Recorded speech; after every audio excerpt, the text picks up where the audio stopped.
అందరికీ నమస్కారం అండి. మనం బాత్రూమ్ మెయింటెనెన్స్ విషయంలో చాలామంది లైట్ తీసుకుంటుంటారు. సో, ప్రాపర్‌గా మెయింటైన్ చేయలేదు అంటే, కొళాయిలు, ట్యాప్స్ ఏవైతే ఉన్నాయో అది పూర్తిగా రస్ట్ పట్టిపోవడము, బాత్రూము కొంచెము ఆహ్, కొంచెం ఇబ్బందిగా మారిపోయే అవకాశాలు ఎక్కువగా ఉంటుంది. సో, మీరు చూడొచ్చు ఇక్కడ ట్యాపు వాటర్ ఎంత స్లోగా వస్తూ ఉంటుందో. దీనికి కారణము లోపల ఫిల్టర్స్ ఏవైతే ఉన్నాయో, ఫిల్టర్స్ కంప్లీట్‌గా బ్లాక్ అయిపోయి ఉంటుందండి. అందులోనూ మా ఊరు దగ్గర కొంచెం ఫ్లోరైడ్ కొంచెం ఎక్కువగానే ఉంటుంది. కాబట్టి ఫ్లోరైడ్ వల్ల ఫిల్టర్స్ బ్లాక్ అవ్వడము, ఇలా నీళ్లు స్లోగా రావడం జరుగుతుంది. మీరు గమనించొచ్చు. గన్ ఎంత వాటర్ ఏ విధంగా స్లోగా అవుతూ ఉంటుందో. సో, ఈ గన్ ప్రెజర్‌ని కూడా మనము పెంచుకోవాలంటే ఈ యొక్క ఫిల్టర్స్ క్లీన్ చేసుకోవాలి. ఫిల్టర్స్ క్లీన్ చేసుకున్నామంటే వాటర్ ప్రెజర్ కొంచెం బాగా వస్తుంది. ఇప్పుడు బిఫోర్ క్లీనింగ్, ఆఫ్టర్ క్లీనింగ్ అని ఒకసారి చూద్దాం. ఇది బిఫోర్ క్లీనింగ్ అండి. చూడండి వాటర్ చాలా స్లోగా వస్తుంది. మీరు గమనించొచ్చు. వాటర్ చాలా స్లోగా వస్తూ ఉంటుంది. అండ్ ఇది కొంచెం ఎలా ఉంది ఏంటి అనేది ఇప్పుడు మీకు లైవ్‌లో చూపిస్తాను. సో, ఇక్కడ దీని కింద ట్యాప్ కింద ఇలా ఫిల్టర్ ఉంటుందండి. ఇలా ఫిల్టర్ ఉంటుంది.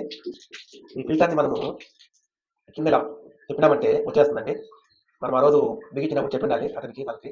చూడండి ఎంత డర్టీగా, ఎంత బ్లాక్ అయిందో ఫిల్టర్. ఇంత ఫిల్టర్ క్లోజ్ అయితే మనకు నీళ్ళు సక్కగా రావు.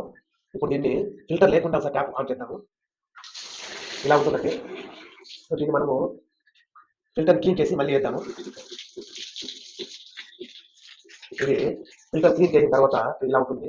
నీట్‌గా సన్నటి రంధ్రాలు నీట్‌గా ఉంటుంది. దీనివల్ల మనకు నీళ్ళు ఎలా వస్తుందంటే నురుగు మాదిరిగా వస్తుంది. ఇప్పుడు నేను ఈ ఫిల్టర్ బిగించి ట్యాప్ ఆన్ చేస్తాను. 2 కరెక్ట్‌గా కూర్చొని ఒక 2 రౌండ్లు, 3 రౌండ్లు తిప్పితే సరిపోతుంది. ఎక్కువ టైట్ చేయకూడదు. మళ్ళీ ఇది క్లీన్ చేయడానికి ఇబ్బంది వస్తుంది. యాక్చువల్లీ మేము every 3 days, 4 days weekly twice చేసుకుంటాము. ఇది ఫిల్టర్ క్లీన్ చేసిన తర్వాత వచ్చిందండి. చూడండి ఎంత ఫాస్ట్‌గా ఎంత నురుగు నురుగుగా వస్తుందో. నీళ్ళు పట్టుకుంటే క్లీన్ చాలా బాగుంటుందండి. అండ్ ఇంకొకటి సెకండ్ కుళాయి ట్యాప్ చూద్దాము. సెకండ్ చూడండి ఎంత సన్నగా ఎట్లుందో. దీన్ని కూడా ఓపెన్ చేసి మనం క్లీన్ చేసుకుందామండి. మీరు చూడొచ్చు ఎంత డర్టీగా ఎంత చెత్త చెదారం క్లీన్ అయ్యి చేరుకుందో. యాక్చువల్లీ పైన ట్యాంక్‌కి బిగించలేదు వాటర్ ఫిల్టర్ బిగించలేదు. సో, దానివల్ల మనము ఇంత డస్ట్‌ని చూస్తూ ఉంటాము.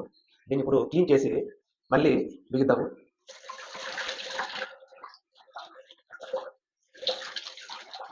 సో, క్లీన్ చేసిన తర్వాత ఫిల్టర్ ఇంత నీట్‌గా కనపడుతుంది. దీన్ని మళ్ళీ ఇన్సర్ట్ చేద్దాం లోపలికి ట్యాప్ లోపల.